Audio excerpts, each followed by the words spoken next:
गुरुर्ब्रह्मा गुरुर्विष्णु गुरुर्देवो महेश्वरा गुरुर्साक्षात् परब्रह्म तस्मै श्री गुरु वे नमः। ओम गुरुदेव ताभ्यो नमः। तो आज हम आदि शंकराचार्य के जो महान ग्रंथ है उनका विवेक चूड़ामणि, उनके श्लोकों की यहाँ पर व्याख्या करने जा रहे हैं।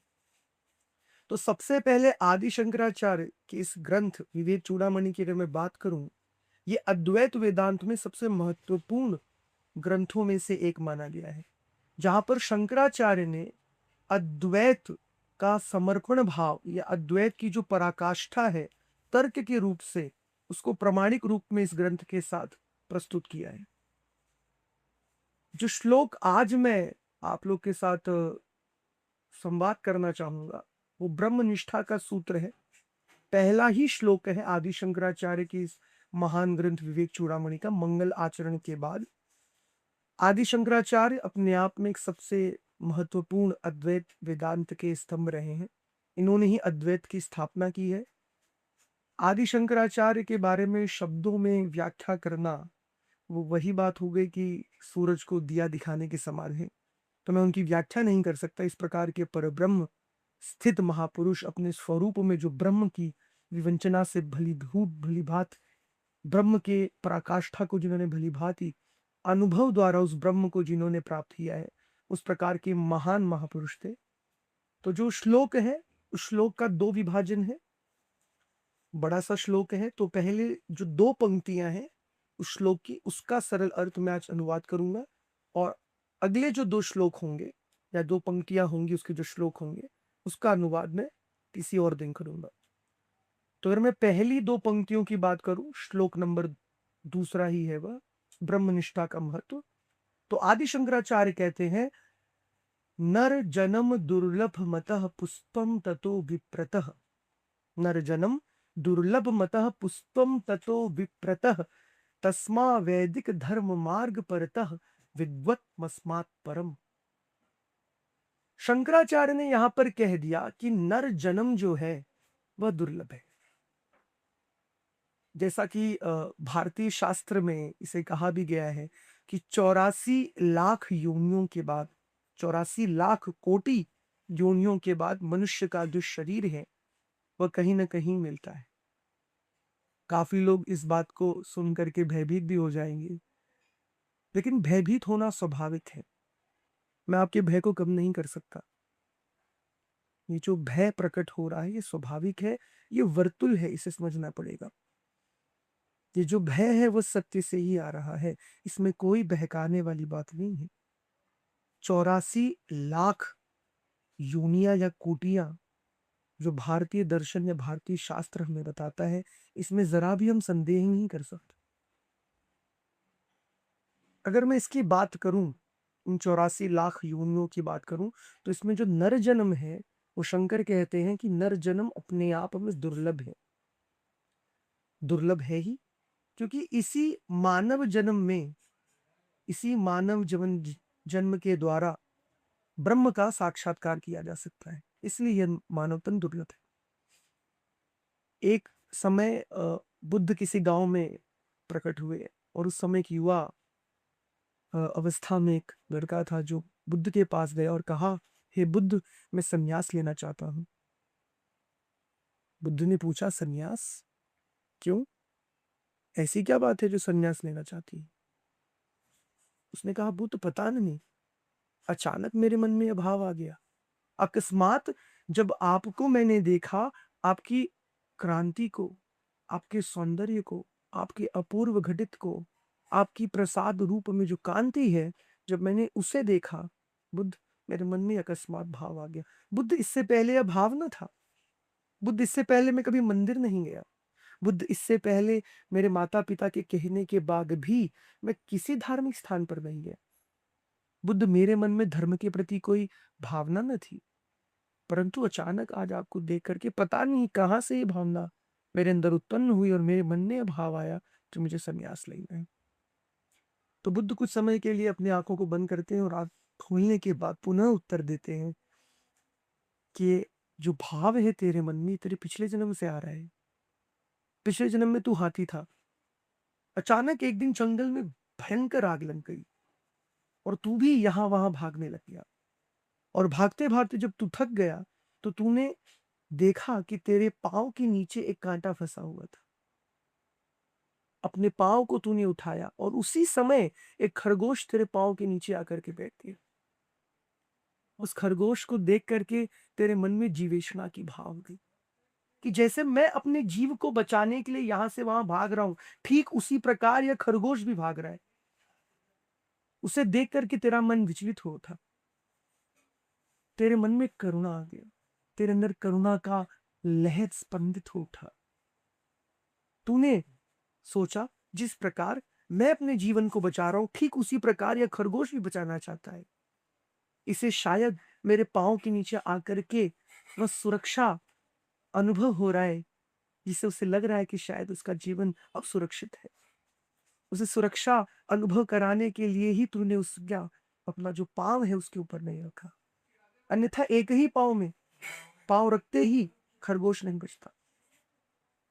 इसके उपरांत जब वो खरगोश चला गया, तूने देखा तो तेरा पांव अकड़ सा गया था और इस पांव के साथ तू जंगल में भाग नहीं सकता था। जंगल में आग लगी और उसी आग में तेरी मृत्यु हो गई। परंतु मृत्यु के समय तेरे मन में यह भाव था, तेरे मन में तृप्ति थी, तेरे मन में एक आनंद का उल्लास था कि अंततः मेरी वजह से किसी का जीवन बचा। तेरे मन में वह करुणा आया और यह मानव तन उसी करुणा का परिणाम है। याद रखना, करुणा से प्रज्ञा का जन्म होता है। जो मनुष्य प्रज्ञावान है वही करुणा को कर सकता है। करुणा प्रज्ञा एक ही सिक्के के दो पहलू। जहां प्रज्ञा है वहां करुणा है और जहां करुणा है वहां प्रज्ञा है। और जिसने महाप्रज्ञा को जान लिया, महाप्रज्ञा अर्थात ध्यान, इसने महाप्रज्ञा को घटित कर लिया, वह शीघ्र ही उस ब्रह्म में प्रवेश पा जाता है। वह शीघ्र ही समाधि को उपलब्ध हो जाता है। समाधि में उसकी सारी समस्याओं का समाधान हो जाता है। तो बुद्ध कहते हैं या आदि शंकराचार्य कहते हैं कि नर जन्म दुर्लभ मतः, ये नर जन्म काफी दुर्लभ स्थिति के बाद प्राप्त हुआ। ये वर्तुल है। तुम अगर हाथी से मनुष्य बन सकते हो तो मनुष्य से हाथी बनना भी कोई बड़ी बात नहीं। ये वर्तुलाकार है। तुम्हारे कर्म अगर तुम्हें हाथी से मनुष्य बना सकते हैं तो मनुष्य से भी तुम पशु के रूप में जा सकते हो। मनुष्य देह में ही ईश्वर को भजना, मनुष्य देह में ही सत्य को अनुभव कर लेना, मनुष्य देह में ही साधन और भजन किया जा सकता है। इसलिए इस मनुष्य देव की महिमा है, इस मानव देह की महिमा है। तुम पीछे मत हट जाना। और आज कहीं ना कहीं वैज्ञानिक भी यह मान रहे हैं। पहले ईसाई और बाकी धर्मों के लोग हिंदू धर्मों पर हंसते थे कि 84 लाख कोटियां, 84 करोड़ योनियों के बारे में बताया गया है। पर आज वैज्ञानिक भी करोड़ का आंकड़ा छू चुके हैं और लग रहा है कि हिंदू का जो गणना है वो सिद्ध साबित होने वाली है। 84 लाख योनि या 84 करोड़ जो कोटियां हैं, 84 लाख कोटियां जो 84 लाख योनियां हैं, मुझे लगता है मनुष्य भी कहीं ना कहीं, या जो भी वैज्ञानिक हैं जो मनुष्य के रूप में है, वो कभी ना कभी साकड़े पर जरूर पहुंचे चाहिए। तुम्हारा पूरा जीवन इसी व्यर्थता को जुटाने में लगा है। तुमने अनेक अनेक जन्मों में इसी व्यर्थता को तो जुटाया है। तुम धन के पीछे भागे, तुम लोभ के पीछे भागे, तुम माया के पीछे भागे, तुम मद के पीछे भागे, तुम सम्मान के पीछे रहो, इसी में तुम रह गए। तुम जान न पाए, तुमने कभी सार्थक को अनुग्रह नहीं किया, तुमने कभी सार्थक वस्तु को संगठित नहीं किया। तुम्हारा पूरा जीवन व्यर्थता को संगठित करने में चला गया। व्यर्थता को संगठित करना मानव का धर्म नहीं है। तुम सार्थक को अनुभव नहीं कर पाए, और सार्थक याद रख लेना वही है जो मृत्यु को पार कर जाए, वही सार्थक है। तुमने उस धन को कभी प्राप्त करने की इच्छा न जताई।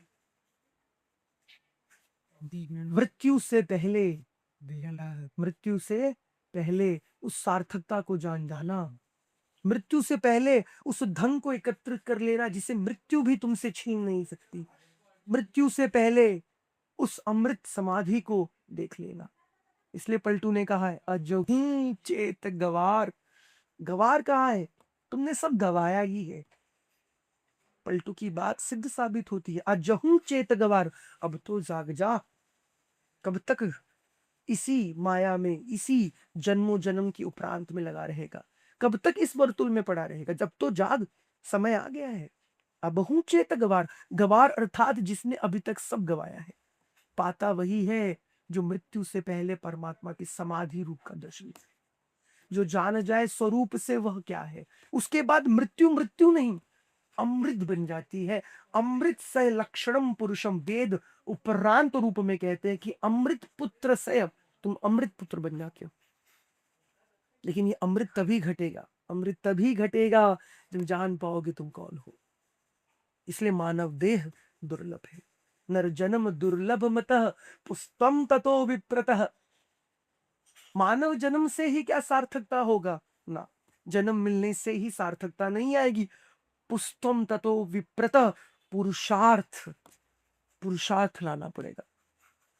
पुरुषार्थ, पुरुष शरीर को मत समझिए, यह मत समझ लेना पुरुषार्थ केवल पुरुष का भाव है। पुरुषार्थ का अर्थ वह नहीं, पुरुषार्थ का अर्थ है विग्रह, वैराग्य की स्थिति, परमात्मा के लिए विग्रह की स्थिति जिस हृदय में आएगी वह हृदय पुरुषार्थ को प्राप्त करेगा। मीरा हो, मीरा सौंदर्य हो गई, मीरा हंस हो गई, मीरा वह मान सरोवर हो गई जिसके अंदर कभी किसी में पांव नहीं रखा। मीरा मान सरोवर के रूप में, उस रूप के भांति पवित्र हो गई, वह शुद्ध हो गई।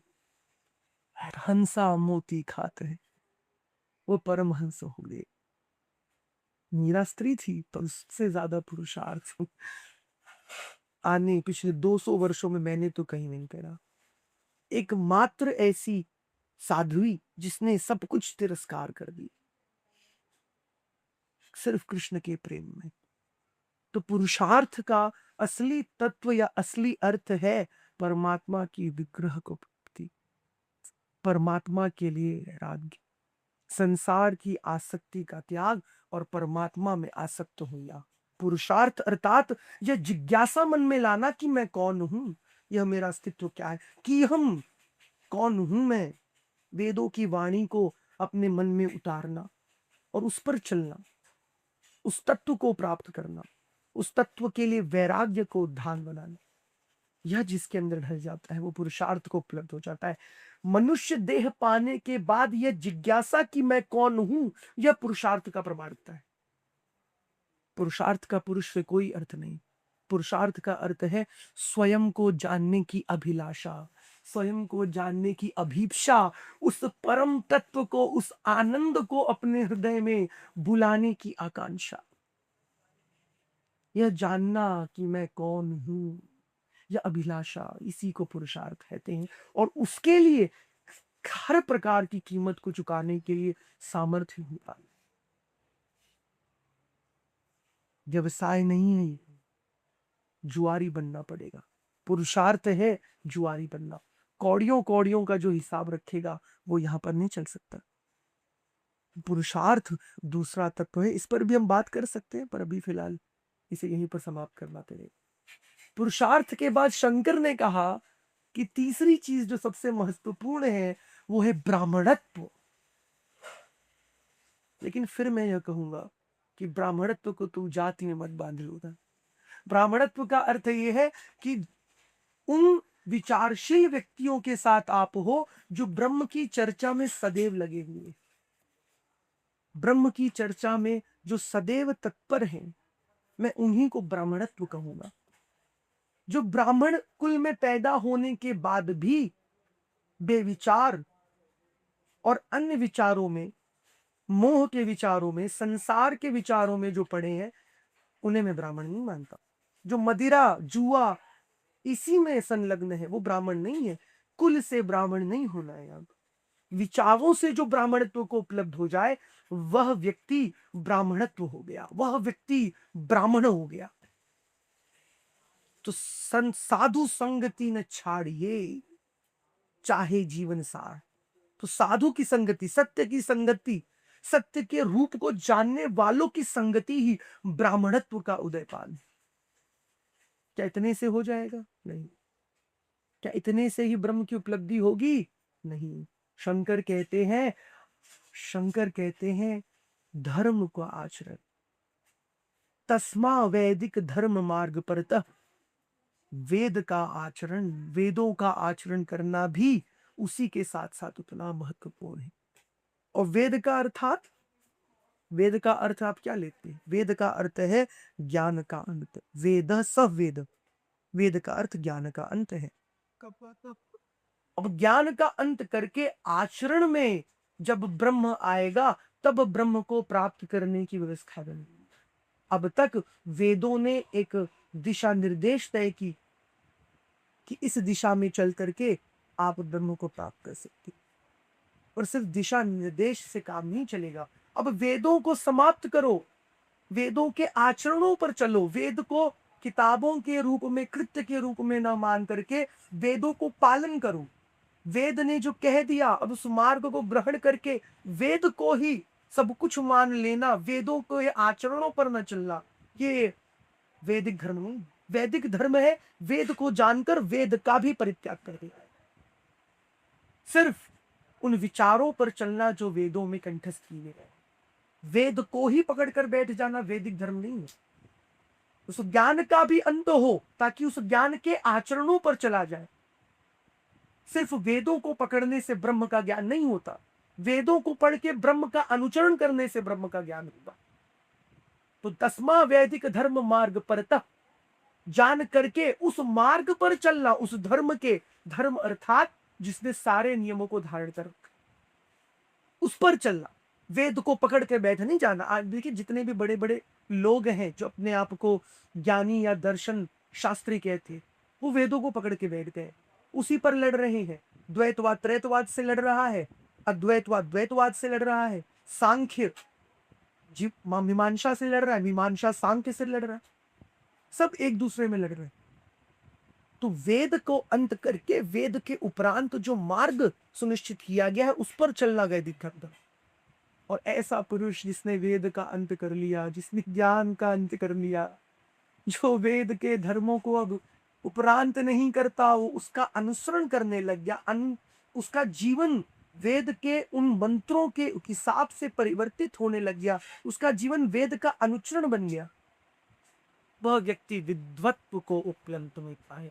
विद्वत्व मस्मात्, विद्वत्व अर्थात उसकी जो बुद्धि है वो ब्रह्म को जानने योग्य हो जाती है। ब्रह्म को जानने योग्य बुद्धि वैदिक धर्म पर चलते हुए और वैदिक धर्म का आचरण करने पर उपलब्ध है, उससे पहले उपलब्ध नहीं होती। कोई व्यक्ति वेद के हजारों श्लोकों को कंठस्थ करे और सोचे कि अब वेद के बारे में वह जान गया है और इसी वेद को चल करके जिसे ब्रह्म की अनुभूति हो जाएगी, ब्रह्म की अनुभूति नहीं हो सकती। एक बहुत ही प्यारा सा वर्स है इंग्लिश में, you may visit thousands of temple, you may visit thousands of pilgrimage, you may go to thousands of sacred river as well, you can purify yourself, but until that unity is not experienced, there is no knowledge. जब तक उस एकत्व का बोध नहीं हो जाता तब तक कोई ज्ञान नहीं।